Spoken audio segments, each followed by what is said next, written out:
Hello, welcome back to Rebuild Projects, and this is the Back to the Future boat build.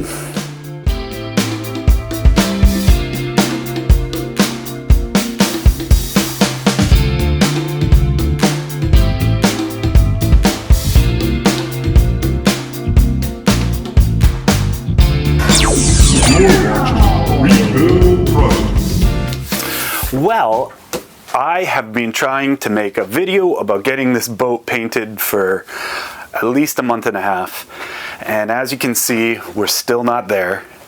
I don't know, this is a small boat and I have no idea how these other boats get finished, you know, whether it's Athena, Tally-Ho, the Duracell project, or even Antidote. Just the fact that they're doing such big boats and they're able to get so much work done, it's crazy. But that leads me to why the boat hasn't been painted yet. Well, we'll put it this way. I got thrown a curveball. And let's just say I've had maybe 1 or 2 strikeouts. I have not been thrown out yet.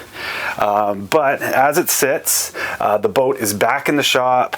It is on the newly rebuilt trailer. Now the trailer itself is not 100%. I'd say it's about 80% there. And if you've been watching, you would have known that I put part 1 of the trailer rebuild out, but I haven't put part 2.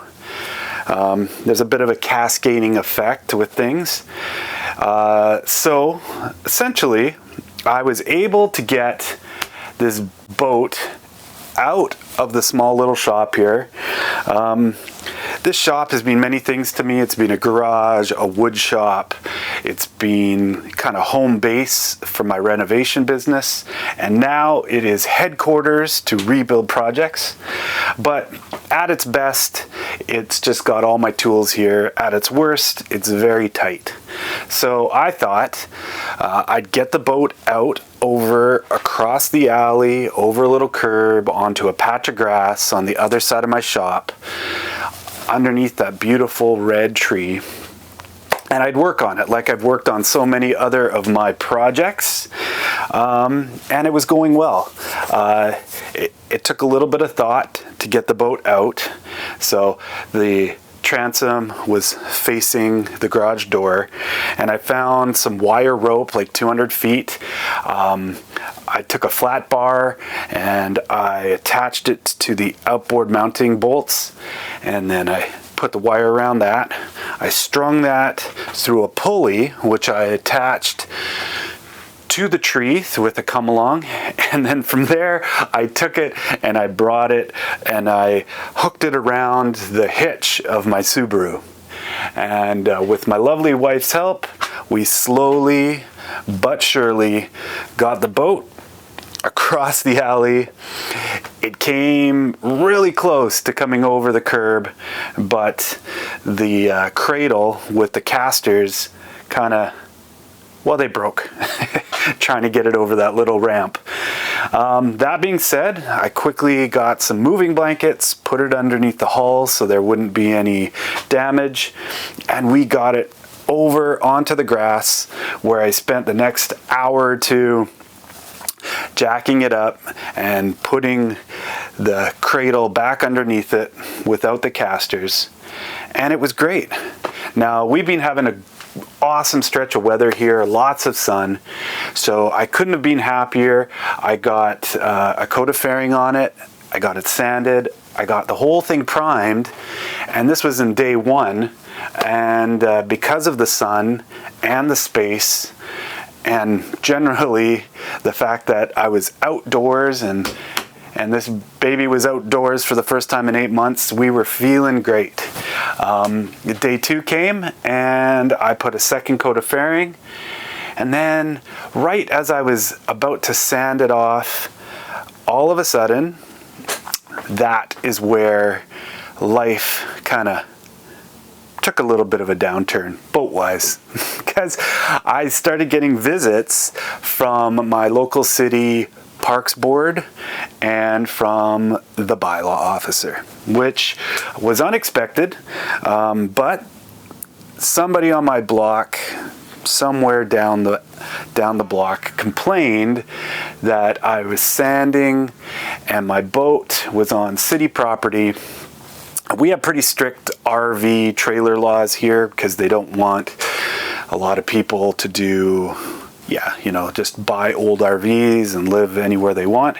So they had pushed through a few years ago a bunch of very strict bylaws about that. And I guess having a boat on city land and anything on the other side of my alley, I've been told now, is considered a park. I had no idea, but it is. That's why the Parks Board came down and gave me a little talking to. And then the bylaw officer followed about an hour later and slapped me with 2 bylaw infractions and a 24-hour notice to get the boat off of city property. Otherwise, they would impound it. I got a little cheeky. I asked them, how the hell are you going to impound a 2,000-pound boat?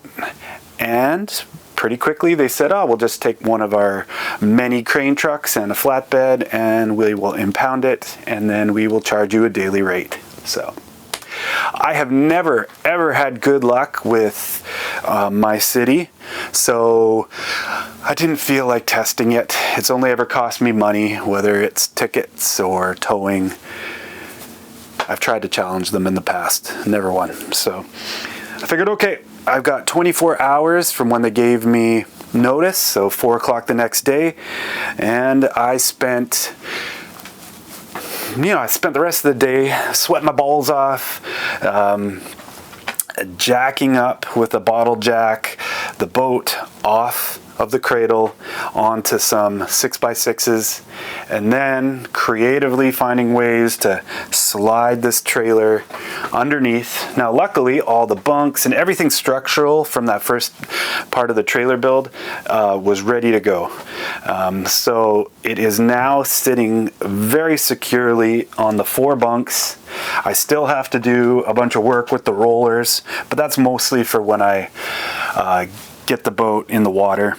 It needs another coat of paint and some fenders and some electrical, but generally it's about 80% there.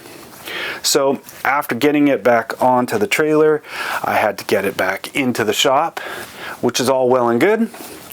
It took a bunch of more effort, but I got it in. Now the only problem is with a trailer, unlike a cradle system that I had before, the trailer tracks straight. So we got it in and it was pretty much centered in the shop, which only left about 3 feet on either side.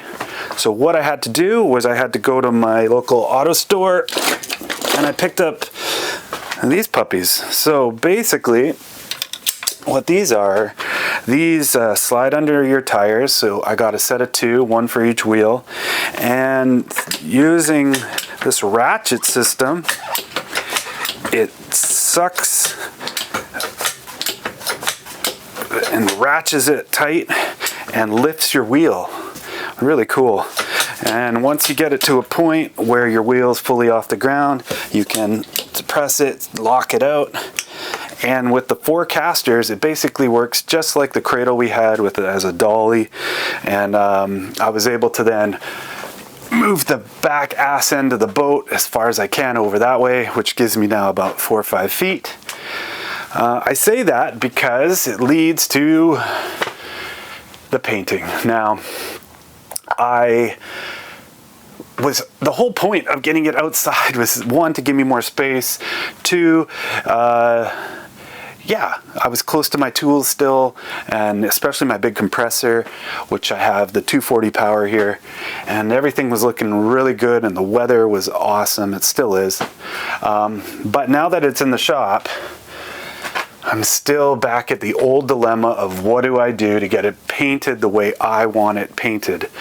And it's kind of funny actually, because outside in the sun, I was getting that final coat of fairing, or at least I thought it was going to be, and then I was going to prime it before all the hullabaloo. But now that it's in with the LED lights, I can still see stuff, blemishes I gotta correct. So I'm going to get one coat of primer on today or tomorrow, and then I'm probably going to come back after that has cured and do just a final glaze coat of fairing. Sand that, prime that, and then I can start really thinking about the top coats. In an ideal world, I'd have space, I'd set up my gun, I'd go around in one coat, you know, whatever the tack time is, and then I'd go do another coat and then see where we sit. But because I'm rolling this thing back and forth now, I need to find a better solution. So automatically I've thought about, bringing it off site here and going to maybe a local barn, somewhere that has space. And in my area, there's a bunch of people who post on Facebook, barns for rent. But the 2 or 3 that I have called either don't have adequate power, or their environment, like the ground or whatever, is not pavement, so there's a lot of dust and whatever, so there'll be a lot of setup and whatever, and they still want, hundreds of dollars to be able to rent it for a couple weeks. The other option is, here we have a couple spray booths that will rent out their booth for you, but they want to rent it per day with a minimum amount of days, which is 2. But not all of them have the room for a boat. I think one does. And they want a minimum of 3 days at $500 a day. So right there, we're looking at $1,500. And, it's probably fair, and I could get it done. But that's $1,500 I want to put into the boat. So I'm not too sure which way to go, but for now I'm going to be able to sand everything. I still got to sand all these gunnels nice and get all these profiles sanded. Do one more coat of primer, like I said, then a glaze coat, then a primer coat, and we'll go from there. So that's where this is. That's a little bit of the update. As for where that takes me, well, that is pretty much why I want to do the trailer build. So I'm right in the thick of the trailer build right now. Hopefully by the time you see this, I'll have another video out. But what this does, with all the drying time and the curing times and everything in between and the indecision, I'll be able to work on this a little bit, and then I will just dig deep into the trailer. I want to show you how I design and come up with the design for the trailer. I want to show you how I take whatever budget that I set and then I reverse engineer it and then grab the pieces that are going to work for me for the budget and the design. So there's a lot of trailer stuff that I'm really excited for. Yeah, so thank you guys. I just wanted to update you with this, let you know a little bit about the trailer, and I will see you next time at Rebuild Projects.